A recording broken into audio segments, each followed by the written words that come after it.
everyone, good morning. So what we're going to do today is we are going to interview Miss Crystal Guerra, who is a probation officer at the Bexar County Juvenile Probation Center. And how about we let her tell us more about what she does. Let's get to it. Hey Miss Guerra, how are you today? Doing great, thank you. How are you? I am doing great. Thank you for agreeing to do this with me today, this interview. So, first question. For the record, can you state your name and occupation? Yes, my name is Crystal Guerra, and I work for Bexar County Juvenile Probation as a probation officer. Okay, and for our viewers, can you tell us exactly what you do for your occupation? My duties include supervising children who have been adjudicated. They are placed on probation, and it is my responsibility to ensure that they receive support services as well as follow the court orders that were set for them to be on probation. Cool. Okay. Can you give us an example, since you're a probation officer, maybe of one of your hardest cases that you could think of, like from the top of your head? Generally, my hardest cases are ones where the offender continues to reoffend and doesn't allow me the opportunity to provide services to them and their families. It doesn't give me enough time to assess their needs and as well as provides, like I said, the services for them so they can overcome whatever obstacles that they're facing. I see. And you just work with children, correct? And what's the age range exactly? So Guerra County services juveniles from the ages of 10 to 17. 10 to 17. Wow, 10 is young. 10 is really young. Do you have any cases that are 10-year-olds? Not at the moment, I don't, but I have had children as young as 10 years old. Yes. Wow.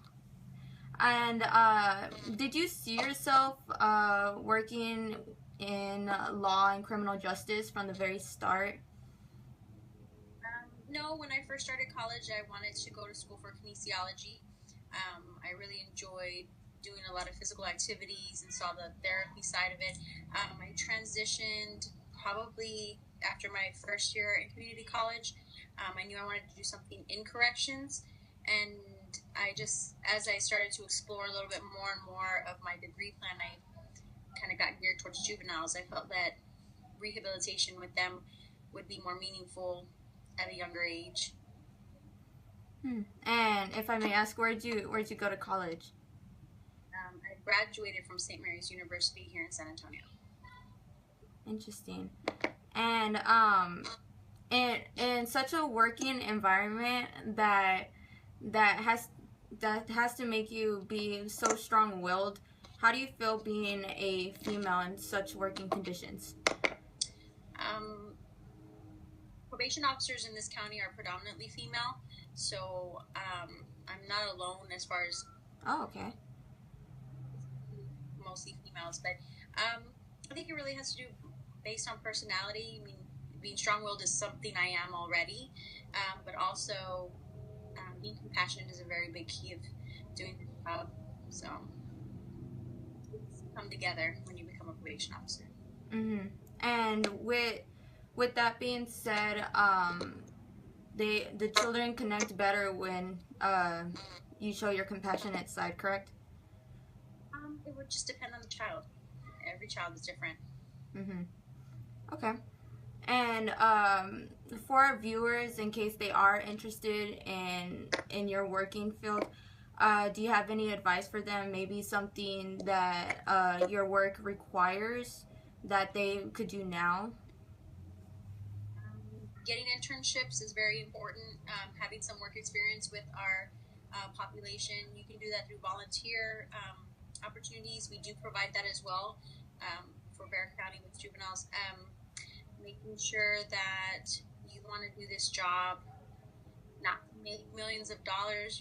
We make a decent pay, but you're here to do social services in a way. You're here to provide support for families who've experienced trauma.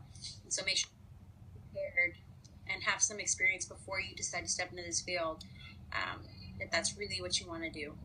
Get some experience before you're done with school. And how long have you been working as a probation officer? I've been a probation officer for about 2 years. I've been in this field with corrections and juveniles in specific for 6 years. For 6 years.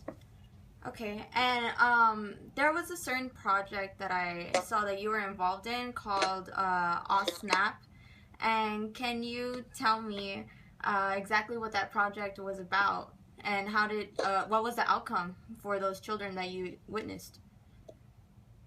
So OSNAP was a photographer's skill class. It's a service learning project.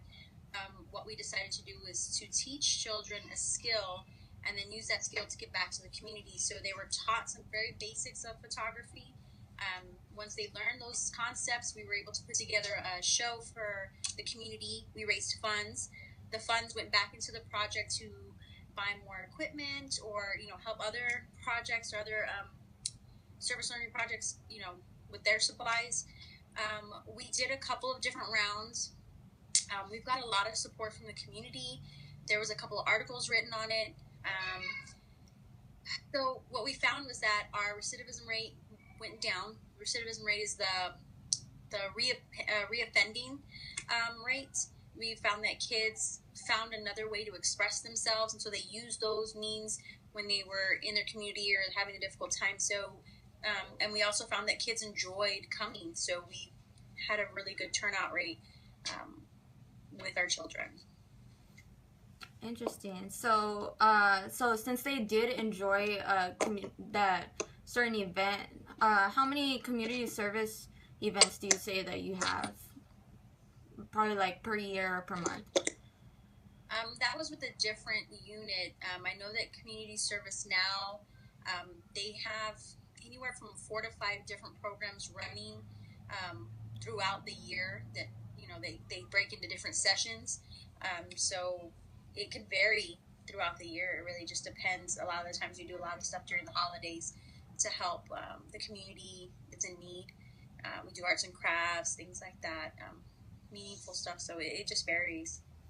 And do you enjoy being involved in all that with community service and the children? Absolutely. I think it's more meaningful for them. It's not just picking up trash. It's not just giving back to the community. It is something that makes them feel good. It brings them a sense of they're helping other people, and they're able to experience something that they normally wouldn't have been able to without the department's help.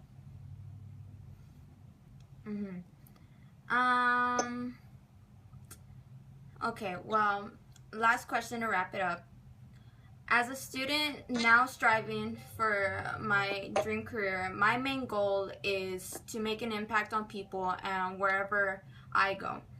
So how do you think that you made an impact on these children so far, or even the families that have the children there?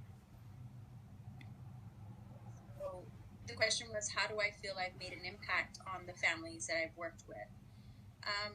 I feel that in a time that is difficult for them, in a time that they're unsure of what direction or what needs need to be met to help their family get back together, or whatever issue their child is having, I feel that it's been my unique position to help them, provide them with resources and services, as well as be extra support for parents or the children.